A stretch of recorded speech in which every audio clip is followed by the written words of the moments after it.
Hello everyone. आपने first chapter तो सबने देख ही लिया होगा, प्रैक्टिस कर ली होगी।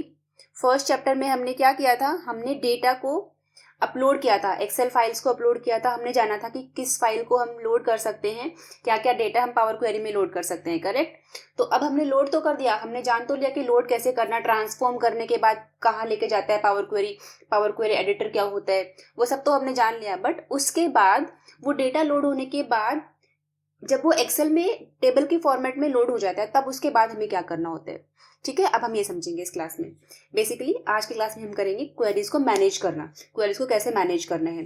तो मैं बताऊंगी कैसे रिफ्रेश करना है, कैसे एडिट करना है और उसकी प्रॉपर्टीज के बारे में। ठीक है, तो चलिए चलते हैं अपनी एक्सेल में।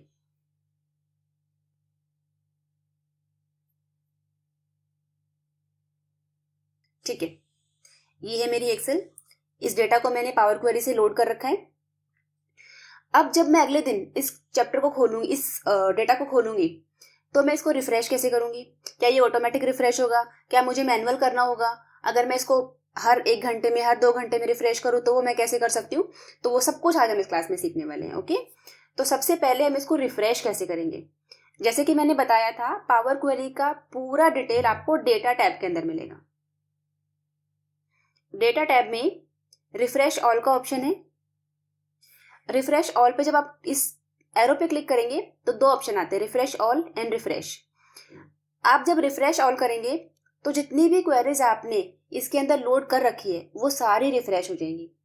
अगर आप सिर्फ रिफ्रेश पे क्लिक करेंगे तो जो क्वेरी सिलेक्टेड है आपकी, सिर्फ वही क्वेरी रिफ्रेश होगी।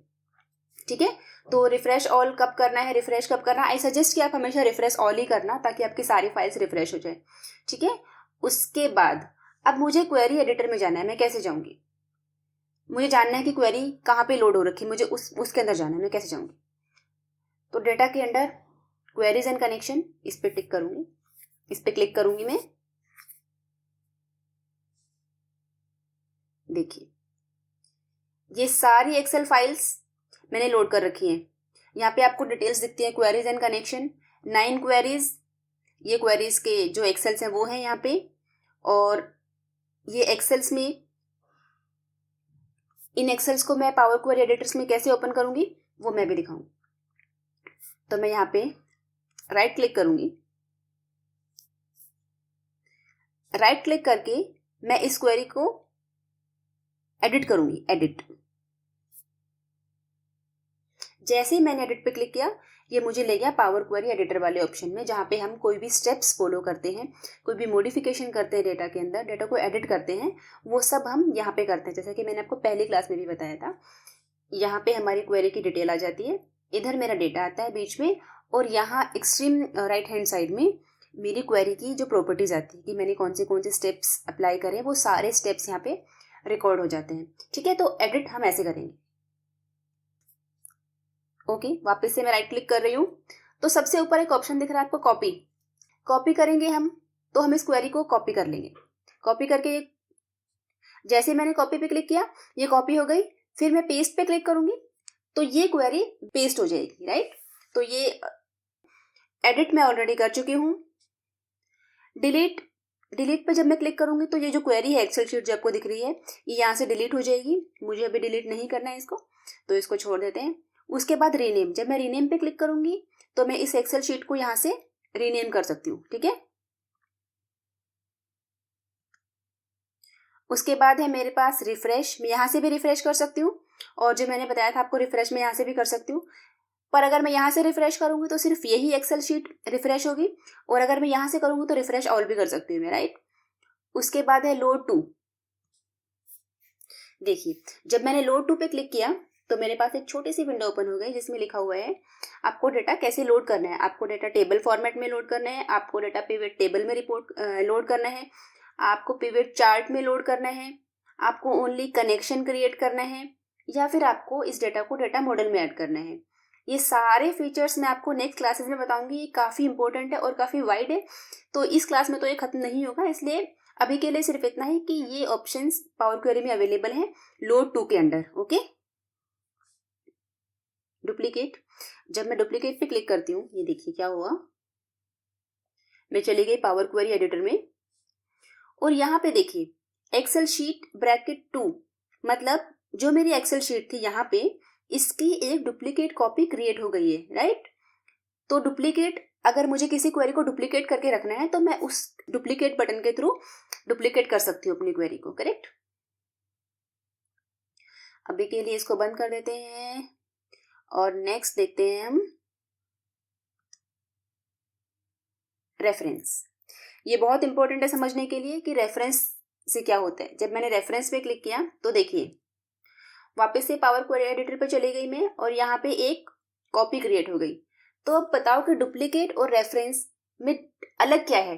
उसने भी इसको कॉपी किया और रेफरेंस ने भी कॉपी किया, ठीक है। मैं बताती हूँ दोनों में डिफरेंस क्या है। डिफरेंस ये है कि जब उसने उस क्वेरी को डुप्लीकेट किया तो हम ओरिजिनल क्वेरी में कुछ भी चेंजेस करते हैं, कोई भी एक्शन हम लेते हैं, कुछ भी मॉडिफिकेशन करते हैं, वो चेंजेस डुप्लीकेट क्वेरी में अप्लाई नहीं होंगे, करेक्ट।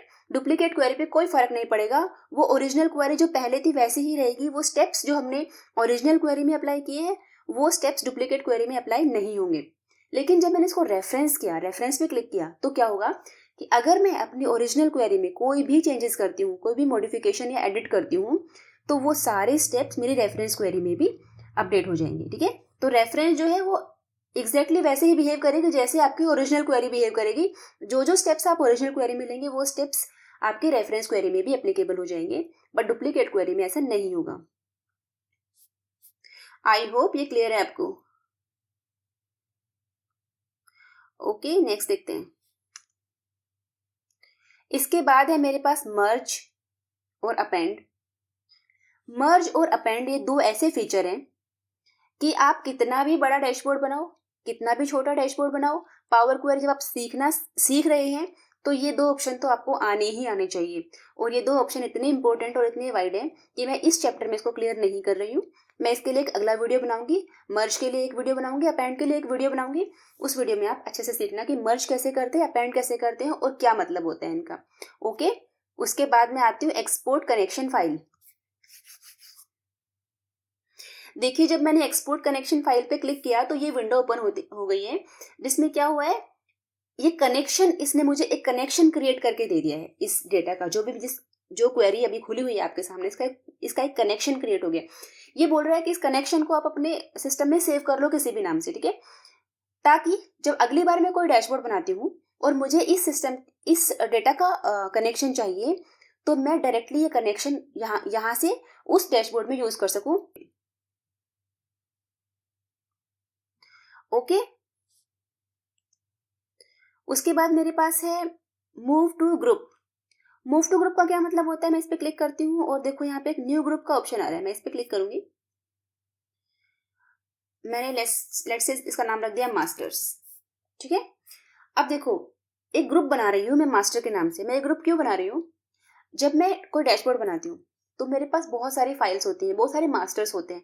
जैसे कस्टमर मास्टर होता है, सेल्स मास्टर होता है, प्रोडक्ट मास्टर होता है, पैक साइज मास्टर होता है, काफी सारे मास्टर्स होते हैं। जैसा भी आपका डेटा होगा आपके पास उस तरीके के मास्टर्स होंगे। तो जब कभी भी मैं किसी भी मास्टर को सर्च कर रही हूँ पावर क्वेरी में, तो मुझे सिंपली एक फोल्डर में जाना हो और उस फोल्डर में मुझे सारे मास्टर्स मिल जाए, तो उसके लिए एक फोल्डर बना देते हैं कि हम सारे मास्टर्स को, सारे एक जैसी क्वालिटी वाली फाइल्स को उस ग्रुप में डाल सकते हैं, ठीक है। तो मैंने इसको ओके किया, ओके। तो अभी मेरा एक फोल्डर बन गया है मास्टर्स के नाम से, ठीक है। अब मैं किसी भी अपनी क्वेरी को उठा के, जैसे मान लो प्रोडक्ट मास्टर है, किसी भी क्वेरी को उठा के इस पे राइट क्लिक करना है, मूव टू ग्रुप करना है और मास्टर्स पे क्लिक करूंगी तो मेरी ये क्वेरी मास्टर वाले फोल्डर में चली जाएगी, ठीक है। तो सारी क्वेरीज मेरी एक जगह पे दिखेंगी मुझे, इसलिए मैंने इसका ग्रुप क्रिएट किया, ओके। नेक्स्ट देखते हैं। नेक्स्ट है मेरे पास शो द पीक। तो शो द पीक क्या करता है, show the peak is nothing but the preview of your data.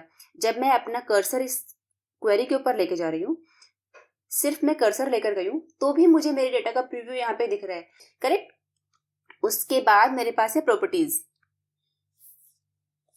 देखिए जब मैं प्रॉपर्टीज पे क्लिक करती हूँ तो मेरे पास क्या ऑप्शन है, इनेबल बैकग्राउंड रिफ्रेश। तो बैकग्राउंड रिफ्रेश हो जाएगा अगर आप इस पर टिक करोगे, तो बैकग्राउंड में फाइल रिफ्रेश होती रहेगी आपकी, ठीक है। उसके बाद है रिफ्रेश एवरी 60 मिनट्स। आप यहाँ पे कोई भी टाइम चेंज कर सकते हो कि इतने टाइम के बाद ऑटोमेटिक ये फाइल रिफ्रेश होती रहे, ठीक है। उसके बाद है आपका refresh data when opening the file, कि जैसे ही फाइल ओपन करो डेटा रिफ्रेश होना स्टार्ट हो जाए, इस पर टिक करोगे तो ये अपना काम करना शुरू कर देगा। उसके बाद है refresh this connection on refresh all, तो ये रिफ्रेश ऑल करेंगे तो कनेक्शन भी रिफ्रेश हो, तो उस पर आप क्लिक करके रखेंगे तो ऐसा होगा, अदरवाइज नहीं होगा। उसके बाद इनेबल फास्ट डेटा लोड, अगर आप इस पर क्लिक करेंगे तो आपका फास्ट जो डेटा लोड है वो फास्ट हो जाएगा। दैट्स इट, ये हमारी प्रॉपर्टीज में है ऑप्शंस। तो आई थिंक ये समझना इंपॉर्टेंट था, बहुत बेसिक है बट पता होना चाहिए कि इसमें क्या क्या फीचर्स हैं, तो इसलिए मैंने आपको बताया, बहुत ही बेसिक चीज़ थी ये। अगले चैप्टर में हम अपेंड और मर्ज करेंगे जो काफ़ी इंपॉर्टेंट है और वो आपको हमेशा काम आएगा पावर क्वेरी में। ठीक है, थैंक यू।